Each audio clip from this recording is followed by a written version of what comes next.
I've spent the last 3 months almost using only the Mini 4 Pro in snow, at night, at sunset, and even compared it to the Mini 3 Pro and the Mavic 3 Pro. We're going to go through each one of the elements that I think are relevant, and at the end of this video you'll get my most sincere feedback, and it will surprise you. Oh, and by the way, I have back, and it's for a reason. You know this channel, right? We do crashes. I've crashed it. Just wait a second.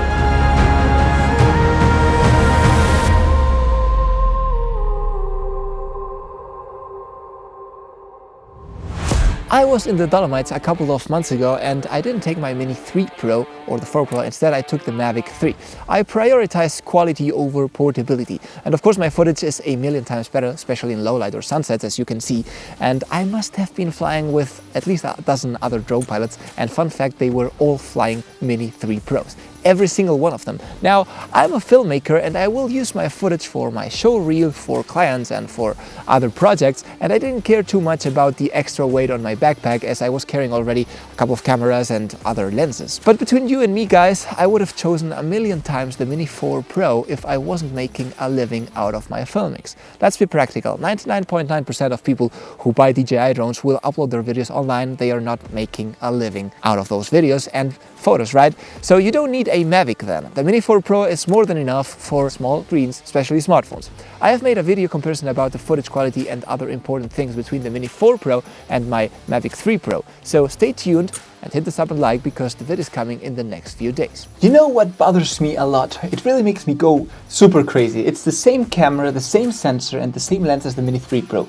Even the same as the Air 3, which by the way is a downgrade from the Air 2S, but we'll talk about this in another video. Throughout today's video, all my frustration will be delivered from my studio, which is under construction. And guys, yes, I have missed you. It's been more than a year. I needed some time to reconsider this channel, but I've missed this. I don't even know if YouTube will show you this video after so long without uploading content, but if it does, and you love me a sneaky little bit, I do, you let me please know in the comments if you're happy that I'm back with this channel, and hit that thumb. I love you. I live now in the mountains, and this is something that I never really cared about until the past couple of years. But let me show you one thing. These images were shot on a very windy day. From where I took off, I didn't notice because there was no wind. I started receiving notifications about high winds, and as I always do, I just ignored them and kept flying. When I drove the mountain up to shoot a few close-ups of the drone in the snow, I found out that it was extremely windy, up to 65 km/h. I mean, look at this. And the drone was super resistant. 65 km/h is really a tough number. I was surprised about this, really. Relieved and happy that I could fly my drone with stronger winds in the middle of the mountains. Yes, it's true, the Mini 4 Pro has extra sensors, which make it now almost impossible to crash. Almost. A few extra legs that are great for landing, and honestly the rest I don't care. I have another comparison of the Mini 4 Pro versus the Mini 3 Pro coming, so again, stay tuned because that one will be in flames. But hey, what the hell is that I cannot use my Mini 3 Pro filters on the newer model? Actually, if you look closer, they have just moved a plastic stick so that they don't fit. I mean, seriously? What are we playing here? These little stupid things make me really go crazy. And you know what also bothers me a lot? When big companies such as Apple or DJI tell me that they have improved the algorithm. You know what that means, right? That means that they could not develop any hardware like a bigger sensor, a wider aperture, a bigger lens, whatever, which are really things that you need in order to improve quality, especially from the camera, or they just don't want to kill the Air 3 model. But instead, they have tweaked a few things here and there in the software, which presumably improve a lot the quality. Now, how can you check that? Well, you can't.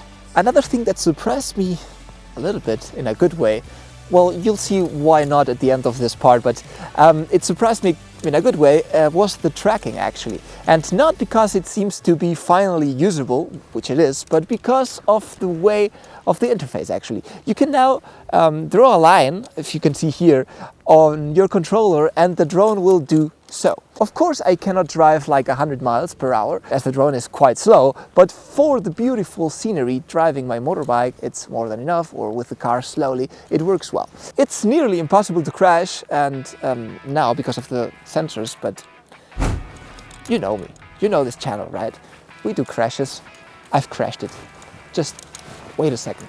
And there are now a ton of settings to tweak. The settings, you just have to go into the menu of the controller, and you can change things such as the distance of both rings, attitude, and a few other things that are really cool. You should be playing a lot with this settings and tweak them from time to time. Let's see the night mode, for example. It's true, it looks better if you compare the same shot without the night mode. All they have done is actually bumping up the ISO and applying a noise reduction, which, by the way, I personally and every other filmmaker out there preferably do in post, because you can have control over that if you, for example, don't want to work with such a high ISO.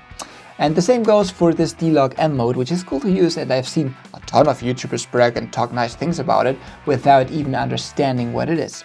The Mini 3 Pro had the Cinelight, which is not a log profile.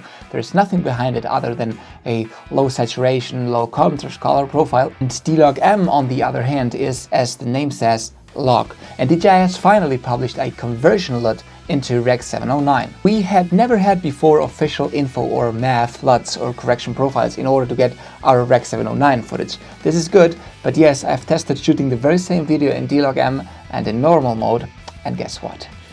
Yes, we'll see that in an upcoming video. Oh, and by the way, there are a ton of people selling you those D-Log-M into Rec 709 LUTs, but they are not official, and I'm guessing they aren't even correct, so just be careful with that. I'll leave you the official link in the description from the DJI website. And now, let's take a look at the crash. If you see this shot, you'd probably say it's gonna crash now? Maybe now? Maybe now? Okay, probably now. But it doesn't, it works. However, you see this one. Oh, that was a first hit. Let's go, let's go. Rest in peace, Focus Track. Thank you very, very much. The last negative thing is about OcuSync. Not OcuSync itself, as I'm quite happy that they are developing it, but look at this chart here on the official DJI's website, and when you compare the mini drones, it says max transmission distance with interference shortly after bragging about those 20 kilometers range in FCC. Now look at this, unobstructed strong interference. Urban landscape, approx 1.5 to 4 km, and also very important, obstructed low interference and obstructed by buildings, approx 0 to 0.5 km. Low interference and obstructed by trees, approx 0.5 to 3 kilometers, which are probably the two we all drone pilots fly the most. What you gotta say about this, huh? I forgot to mention one thing that I absolutely loved, which is the sharpness reduction we finally have back on DJI drones. The last time I used this, I think it was on my Phantom 3 Professional. The good old days with small cameras now, such as the Mini 4 Pro, we usually get this over-sharpened footage that looks cheap and bad. Trust me on this one, put it at least at -1 so you get a smoother definition. Plus, if you want the sharpness back, you can always do that in post.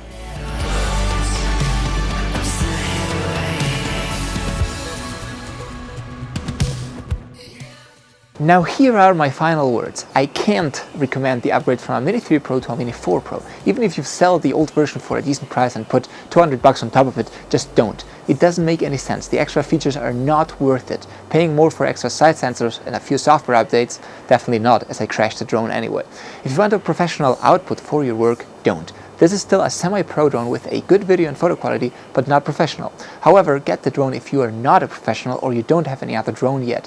This is a false beginner drone at a very high price. This is not a Spark, not a Mini 1, not a Mini 2, this is middle semi-pro level. If you want a drone for your occasional YouTube or Instagram videos, go ahead. DJI has gotten rid of any entry-level cheap drone. The only one still out there is the Mini 2 SE. No Mavic Mini, no Mini 2, no Mini SE. The Mini 2 SE is available for $299 US.